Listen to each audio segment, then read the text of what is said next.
जी हाँ, नमस्कार दोस्तों। हम किशन, आप देख रहे हैं किशन भोजपुरी न्यूज़। खेसारी लाल यादव को तांडव मचने वाला है दोस्त। आज बहुत हाई लेवल टीजर आ रहा है दोस्त। जय जय शिव शंकर।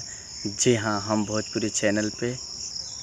जी हाँ, इस गाना को गाए हैं खेसारी लाल यादव और शिल्पी राज जी और अजीत मंडल जी इस गाना को लिखे हैं और सुभाष राज जी म्यूजिक दिए हैं। बहुत तांडव मचाइए आप लोग दोस्त। हाई लेवल, बहुत हाई लेवल वीडियो है दोस्त। जी हाँ, एक्टर श्वेता मेहरा जी हैं। बहुत कमाल का एक्टिंग किए हैं श्वेता मेहरा जी।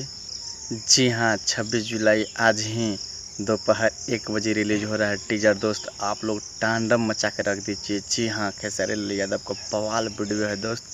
आ रहा है हम भोजपुरी चैनल पे। आप लोग एकदम रेडी हो जाइए 1 बजे। जी हाँ, हिंदी भोजपुरी रिमिक्स है सॉन्ग दोस्त। हाँ दोस्तों, आज ही दोपहर रिलीज हो रहा है दोस्त। जी हाँ, आप लोग रेडी हो जाइए।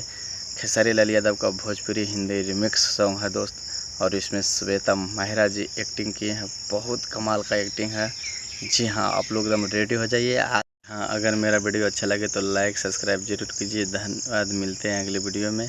जी हाँ, अगर मेरा चैनल पर पहली बार है तो मेरा चैनल को सब्सक्राइब कर लीजिए। Thank you so much, love you.